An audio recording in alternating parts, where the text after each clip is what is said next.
વાત કરીએ ભાવનગર શહેરની ભાવનગરમાં ક્રાઇમની ઘટનાઓમાં સતત વધારો થઈ રહ્યો છે ત્યારે ફરી એકવાર ઘટના સામે આવી છે।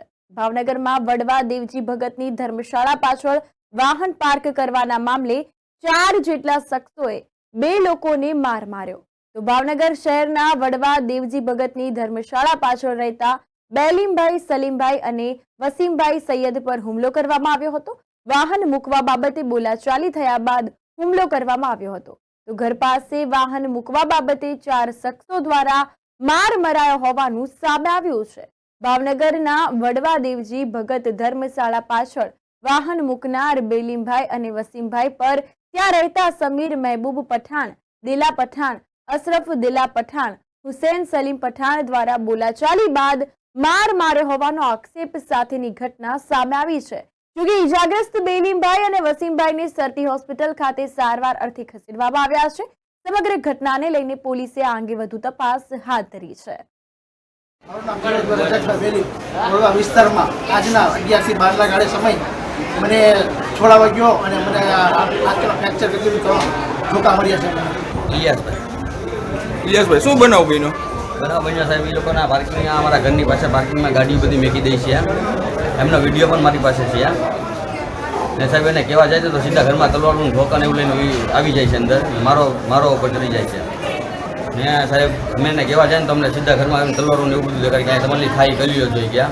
અમે સીધા મારા છે સાહેબ, કામ ધંધાવાળા ડેલી તો રોજ અમારા ઘરે બેનો દીકરી ઘરમાં એકલી હોય ને ઘરમાં કરી જાય છે લોકો જ્યારે હોય ત્યારે। ને એ લોકોનું આંગળીયું બધું સાહેબ મેં રાત્રે ફોટો ઉતાર્યો છે વિડીયોમાં, મોબાઈલમાં તમને દેખાડી દઉં ને જો એ લોકોનો ત્રાસ સાહેબ ને હવે રાત્રે કીધું હતું ને તો કે વાંધો પતી ગયો। અત્યારે પાછા બપોરના ભોરમાં એ લોકોએ સવારના ભોરમાં બધા ઉપર ઘા કરેલા છે। તલવારનો ઘા કર્યો કે છરીનો ઘા કર્યો કે ધોકાને બધું એમ લોકોની પાસે હતું। 6-8 જણા હતા। કેટલા જણાને વાગ્યું છે અત્યારે? વાગ્યા 3 જણને, 2 અમારા ભાઈને વાગ્યું છે, કે અમારા જમાઈને વાગ્યું છે। મારું નામ સાજી ફિરોજભાઈ બેલી। શું બનાવ બન્યો?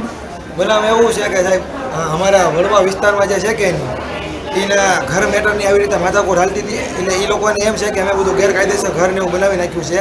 પણ એ લોકોએ બીએમસીમાં બી અરજી નાખી અને પોલીસને બીએમસી ખાતાને બોલાવી અને જાણ કરેલી છે અને એ લોકોના જે ગેરકાયદેસર હોટલા બનાવેલા હતા એ બી તોડાવી નાખેલા છે।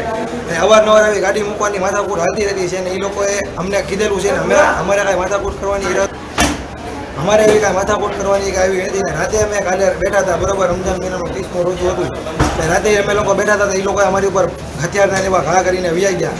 પછી અમે કાંઈ બોલ્યા નહીં। પછી સવારે અત્યારે સીધા આવ્યા, અમે લોકો ચોકમાં બેઠા હતા એટલે ઘા કરવાવાળા 6 જણા છે, મારા કાકા ઉપર, મારા ભાઈ ઉપર અને મારા પપ્પા ઉપર ને બધા ઉપર એ લોકોએ અત્યારે ઘા કરેલા છે। કયા છે દ્વારા ઘા કરવા? એ લોકોએ તલવારું, ધારિયા, કુલાળા એ બધું ઓછું ઘા કરેલી છે। કેટલા જણને વાગ્યું? એ મારા 7-8 જણાને વાગેલું છે।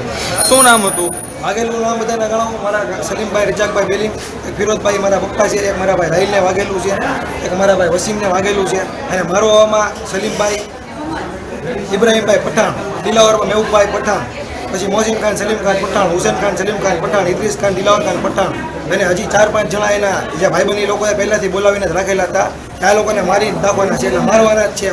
મારવાની ગણતરી જ તે લોકોએ અમારી ઉપર તલવારોને એ બધા રીતે ઘા કરેલા છે અને એ લોકો પોલીસથી બીતા જ નથી, કેમ કે એને એમ કહે છે કે અમારી પોલીસમાં ફૂલ ઓળખાણ છે। અમારું બધું પોલીસ તંત્ર અમારી હારે છે અને અમારા જે ઓળખીતા જે છે ને એ અમારા પોલીસવાળા અમારા ફૂલ સપોર્ટ છે એમ કહીને અમને બીકાણી બતાવે છે। આ બાબતે તમે પોલીસ ફરિયાદ કરી? આ બાબતે અમે બીએમસીમાં બી અરજી કરી હતી અને પોલીસ સ્ટેશનમાં કાલે અરજી કરી હતી। પોલીસ સ્ટેશનમાં ફોન કર્યા હતા, રાતે માથાકૂટ થઈ હતી પણ અંદર માથાકૂટ નથી કરવી કે લત્તામાં રહેવું એવું બધું કરવા પડતા એટલે અમે અંદર બધું સમાધાન કરાવી નાખ્યું હતું અને એ લોકો પછી સવારમાં આવીને સીધા આ રીતે તલવારો ધોકાને કુલાળાવાળા એ લોકો સીધા અમારી ઉપર ઘાત કરેલા છે। અત્યારે પોલીસ ફરિયાદ કરી આપે? અત્યારે પોલીસ ફરિયાદ કરી દેવી એ ડિવિઝન વિસ્તારમાં અને એમાં એવું છે એ લોકોને પોલીસ સ્ટેશનને અમે અરજી લખાવવા ગયા તો એ લોકોના ઘરને એવો ખેલ રચ્યો કે એ લોકોએ ઉપરથી મરચું નાખ્યું ને પોતે એ લોકોએ માથા ફાડી નાખ્યા અને કપડાં ફાડી નાખ્યા અને બાયુને એમ કીધું કે આ લોકોએ અમારી ઉપર આવી રીતે આવું કરી નાખ્યું। ટૂંકમાં એ લોકોએ અમારી ઉપર સામો ફરિયાદ કરવાનું એ લોકોએ નક્કી કરેલું છે એટલે તમે એની ઉપર કંઈક કડક કાયદા લેજો કે એ લોકોને ક્રોસ ફરિયાદ બી અમારી ઉપર કરવી છે। અમારો કોઈ વાંક નથી, તમે ગમે ને પૂછી લીધો તમે।